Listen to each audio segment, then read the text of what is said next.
और वैसे अगर राहुल गांधी कहीं ज़्यादा फोटो फाटो खिंचा रहे हो तो समझ लो कि वहाँ पे सब झूठ है, फरेब है और कुछ नहीं है झूठ और फरेब के। राहुल गांधी के पास खुद के पास कोई काम करने को तो है नहीं, वो ना कुछ काम को कर सकते हैं ना उसका कोई रिजल्ट दिखा सकते हैं अच्छे कामों का अपना बता सकते हैं कि हल काम करने से होगा। मैंने तो अभी बोला, खोखले भाषण तो वो देते हैं, नौटंकी तो वो करते हैं। तो राहुल गांधी जी गए हैं ना, देखिए वो क्या चमत्कार कर देते हैं। मैम ये बताइए, राहुल गांधी जो यूपी पीड़ितों के परिवार से मिलने चले जाते हैं, वो मणिपुर में राहुल गांधी चले जाते हैं, वो पश्चिम बंगाल में संदेश खाली नहीं गए, अभी वहाँ से जो महिलाओं के साथ अत्याचार हो रहा है उस पर भी उन्होंने चुप रखी है। इससे जनता के बीच में क्या समझाना है? भाई ये सब सिलेक्टिव आउटरीच करते हैं, ये सिलेक्टिव, इनको कोई लेना देना नहीं महिलाओं से। महिलाओं का बस नाम मैनिफेस्टो में डालना होता है, बाकी इनको कोई देना नहीं। ये सिर्फ सियासत सियासत सियासत सियासत सियासत।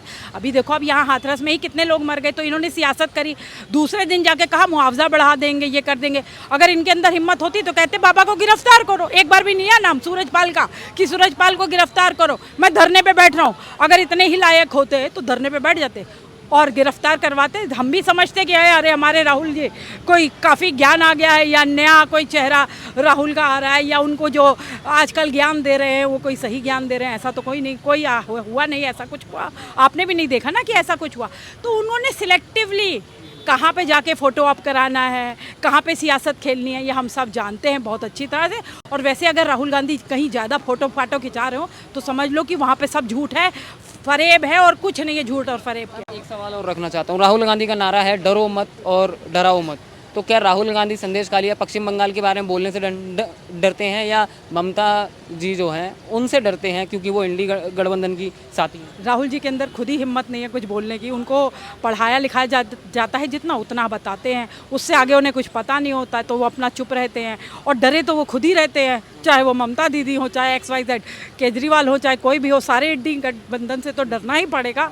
अब अलग थलग तो होकर रह नहीं सकते हैं अब ये। लेकिन इनकी लड़ाइयाँ अभी बहुत सुनने को मिलेंगी आपको, आगे पहले भी होती रही हैं, आगे भी बहुत लड़ाइयाँ सुनने को मिलेंगी। और ये कुछ गठबंधन इंडी विंडी काम नहीं आना। राहुल गांधी जैसे थे आज भी वैसे हैं, विपक्ष का चेहरा बेशक है, लेकिन कंस्ट्रक्टिव काम नहीं होने देने। वो पार्लियामेंट नहीं चलने दिए, आप सबने देखा होगा। आपका और मेरा टैक्स पेयर्स का मनी होता है जिससे पार्लियामेंट चलती है। हमारे पैसे को बर्बाद किया जा रहा है, पार्लियामेंट को डिस्टर्ब किया जा रहा है, पार्लियामेंट नहीं चल रही। ये दुर्भाग्य है, देश का दुर्भाग्य है, देश के लोगों का दुर्भाग्य है। बहुत बहुत शुक्रिया। मैम क्या कहना चाहते हैं? कांग्रेस पार्टी बोल रही है कि 1 महीने हुआ है बीजेपी की सरकार को सत्ता में आए हुए, और 1 महीने में देश की जो वो दुर्दशा होनी शुरू हो गई है। ट्रेन हादसे हो रहे हैं, युवाओं के पेपर लीक हो रहे हैं, कश्मीर में लगातार आतंकी हमले हो रहे हैं। क्या इसकी जिम्मेदार बीजेपी सरकार है, कांग्रेस पार्टी ऐसा कर रही है? देखिए, कांग्रेस का या राहुल गांधी आप जो भी कह लें, उनका काम है हमेशा आरोप प्रत्यारोप की राजनीति करना। वो खुद कंस्ट्रक्टिव काम कर नहीं पाते हैं, तो हमेशा सिर्फ और सिर्फ कमियां निकालते रहते हैं। देखिए, दुर्भाग्यपूर्ण था कि नीट का पेपर लीक हो गया या रेल हादसा हो गया, तो क्या पहले नहीं हुए थे हादसे? इतना बड़ा देश है, इतनी पॉपुलेशन है, इतना काम है इस देश में करने के लिए, तो हादसे हो जाते हैं। और जब ये हादसे नहीं होते तो क्या आप पूछते हैं कि हादसे नहीं हो रहे जी तो ये तो बहुत सक्सेसफुल सरकार है? ऐसा नहीं होता, टाइम पीरियड है, कभी कहीं कुछ हो जाता है, कभी ये क्वेश्चन आने की कोई ज़रूरत ही नहीं है, क्योंकि राहुल गांधी के पास खुद के पास कोई काम करने को तो है नहीं। वो ना कुछ काम को कर सकते हैं ना उसका कोई रिजल्ट दिखा सकते हैं अच्छे कामों का अपना बता सकते हैं, इसलिए वो हमेशा आरोप प्रत्यारोप की राजनीति खेलते हैं, उससे ऊपर उनको कुछ आता नहीं है। मैम राहुल गांधी ये भी कह रहे हैं कि कश्मीर में जो लगातार आतंकी हमले बढ़ रहे हैं, घटनाएं बढ़ रही हैं, उसका हल जो है वो कार्य करने से होगा, ना कि खोखले भाषण देने से या झूठे वादे करने से इसका हल नहीं होना। देखिए, बात मैं तो ये उनके लिए कहूँगी कि हल काम करने से होगा। मैंने तो अभी बोला, खोखले भाषण तो वो देते हैं, नौटंकी तो वो करते हैं। काम ना हुआ होता तो 370 कैसे हटती? 370 हटी ना। बहुत दिनों तक आपने आतंकी हमले नहीं होते हुए देखे ना, तो अब हो रहे हैं, तो उसके ऊपर भी कार्यरत है सरकार, बीजेपी सरकार कार्यरत है, ढूंढा जा रहा है और इसको दुरुस्त करने के लिए काम हो रहा है, काम चल रहा है। लेकिन आप अगर ये सोचे all is well, all is well, all is well तो नहीं हो सकता ना। इतना बड़ा देश है, कुछ ना कुछ चलता रहता है, लेकिन इससे सिर्फ बीजेपी को कोसने से चीज़ें नहीं ठीक होंगी। अगर आपके पास बेटर फॉर्मूला है इसको ठीक करने के, तो आइए अपना योगदान दीजिए। इसे कहते हैं कंस्ट्रक्टिव राजनीति। आप तो सिर्फ आरोप प्रत्यारोप खेलते रहते हैं 24 घंटे, ये दिक्कत है आपकी। जिसके पास भी, मैं तो सिर्फ कांग्रेस नहीं कह रही, दूसरी पार्टीज में भी जिनको भी लगता है कि सिचुएशन और बेटर कैसे हो सकती है, क्योंकि आखिरी में आप देखिए आम आदमी मरता तो आम आदमी है ना, परेशान तो आम आदमी होता है, चाहे वो पेपर लीक हो, चाहे ऐसे रेल हादसे हो, तो मौतें तो आम आदमी की होती है ना, बड़े लोगों की तो मौतें नहीं होती, वो तो हमेशा से सुरक्षित रहते हैं। तो यहाँ पर आपको आगे अड़ के कुछ योगदान देना चाहिए। योगदान तो आप देते नहीं हैं, बल्कि हर टाइम गालियाँ देते रहते, कोसते रहते, नेगेटिव एनवायरनमेंट क्रिएट करते हैं, लेकिन वो नेगेटिव एनवायरनमेंट वो आप ही के लिए बन जाता है। मैम, राहुल गांधी ने जो मणिपुर का दौरा करना शुरू कर दिया है, कहा कि मणिपुर पे मोदी जी ध्यान नहीं दे रहे हैं, मगर एक महीने में तीसरा दौरा था ये राहुल गांधी का मणिपुर, क्या कहना चाहिए? राजनीतिक रोटियां सेकते हैं वो हर बार।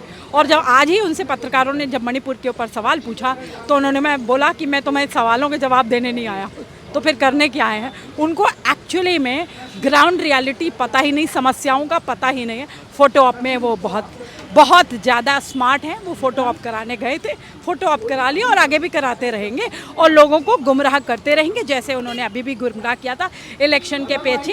पहले कैसे जातियों में लोगों को बांट दिया, कैसे बोला था कि हर महिला को 8,500 रुपये मिलेंगे, 8 रुपये भी नहीं दिए, लेकिन गुमराह किया, झूठ बोला, क्या क्या किया ये तो सब आपको पता है। आज भी मैं एक वीडियो देख रही थी कांग्रेस नेत्री की, जो कि कह रही थी कि हाँ हमने झूठ बोला, हम बोलेंगे, आगे भी झूठ बोलेंगे, लोग पागल बनते हम बनाएंगे। मैम, दूसरी तरफ कांग्रेस पार्टी की एक प्रवक्ता है सुप्रिया सेनेट, वो कह रही है कि मोदी जी पूरी दुनिया में घूम लेते हैं, मगर वो मणिपुर के लोगों से जो प्यार नहीं करते, वहाँ पर उनका एक भी दौरा नहीं हुआ है।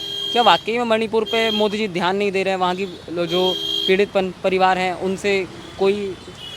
देखिए, मेरा तो जहाँ तक जानना है, मैंने मणिपुर के कई लोगों से बातचीत भी करी है और जिन महिलाओं के साथ जो प्रॉब्लम्स हुई थी तब भी मैंने उनसे, उनकी फैमिली से भी बात करी थी, तो उन्होंने मुझे बताया था कि स्थिति जो पहले थी उससे काफ़ी बेहतर हो गई है। वहाँ नक्सली लोग रहते हैं तो चीज़ें दुरुस्त होने में, बेटर होने में काफ़ी समय लग सकता है। और रही बात दौरे की, तो राहुल गांधी जी गए हैं ना, देखिए वो क्या चमत्कार कर देते हैं।